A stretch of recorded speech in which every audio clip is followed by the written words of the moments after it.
Good morning, dear students. So as you all know, we are going to have our periodic assessments from next week. Let us do the revision of the chapters which are coming in your first periodic assessment. So the first chapter is about integers. Okay, so you all know that all the positive numbers and the negative numbers including 0 are called integers.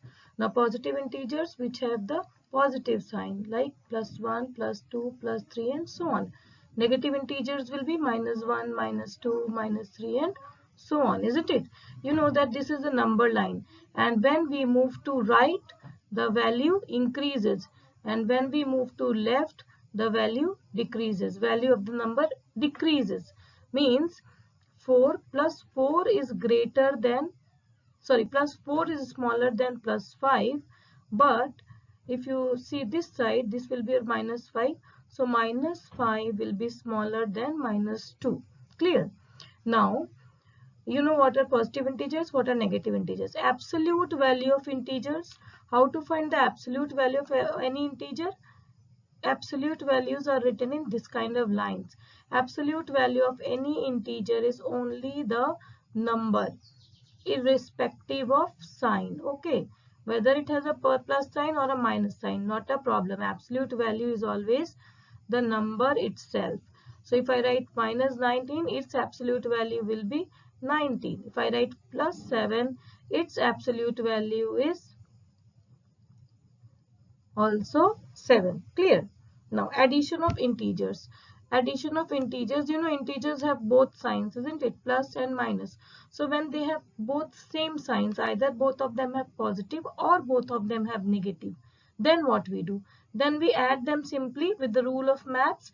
15 plus 8 is 23, and since both of them have a positive sign, the answer will have a positive sign.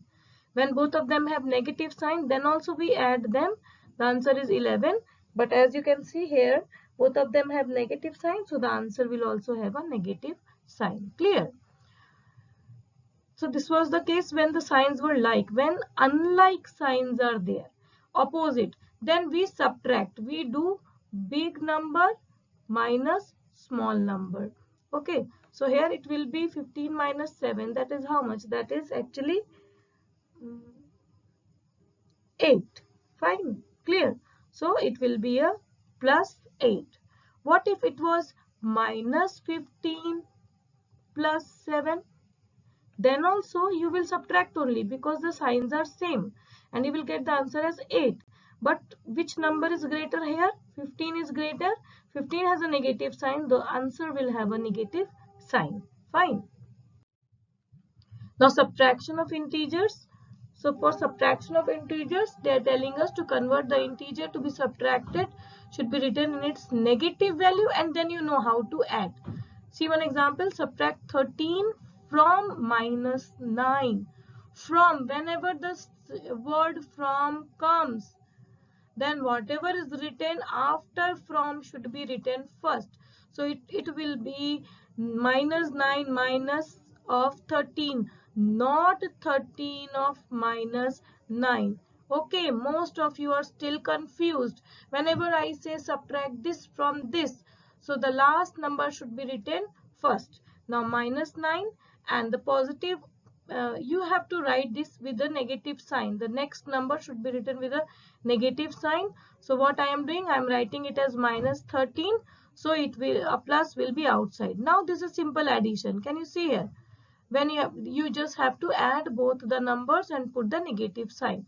So this will be 22. Since both of them have a minus sign, the answer will have a minus sign. Clear?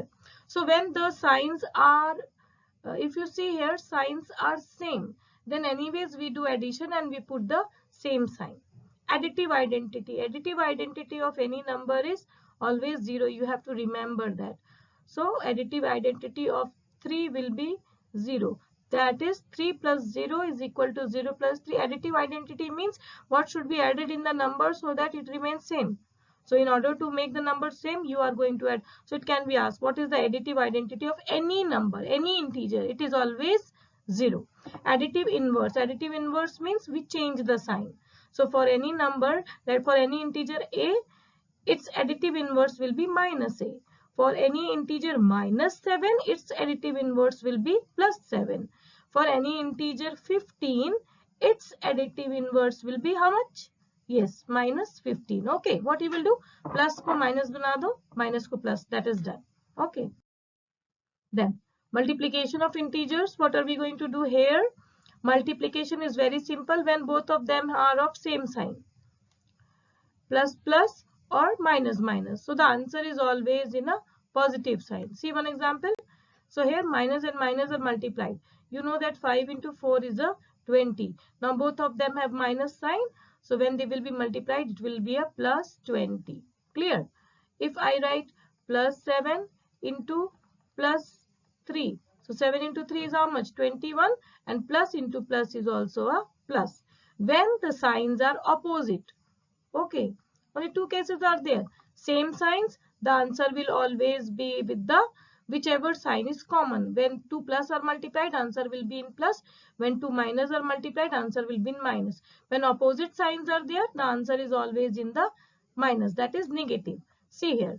So 11. 11 actually means what? If when I write 11, it means it has a positive sign. So plus and minus. So first you do 11 into 5, that is 55. And then plus into minus will be a minus. Clear? If I write minus 3 into plus 3, then how much? 3 into 3 is how much? 9.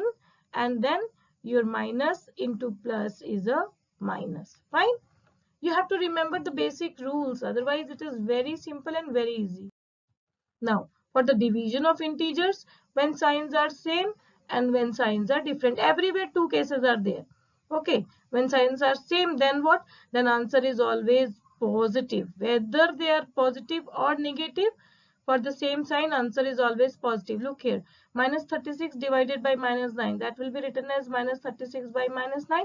This minus and minus signs will be cancelled and 9 ones are 9, 9 fours are 36. So the answer will be 4. Okay. For the other case, when the signs are different, then what? Then answer is always negative. 105 divided by minus 21 can be written as 105 by minus 21. So 21 ones are 21, 25 1 5s are 105. Okay, so it will be 5 by minus 1, that will be a minus 5. You just have to remember whether if any of the sign is negative, answer will always be negative. If I say it is minus 8 by plus 4, then also if you see here, this is your minus sign, this is your plus sign. So the answer will always be in minus, and 4 ones are 4, 4 twos are 8. So the answer is minus 2. Clear? So that was all for today, my dear students. I hope you all have already started your preparations. So your today's work will be to do the MCQ questions given on page 17 of your book. Okay. Revise well. Thank you. Have a nice day.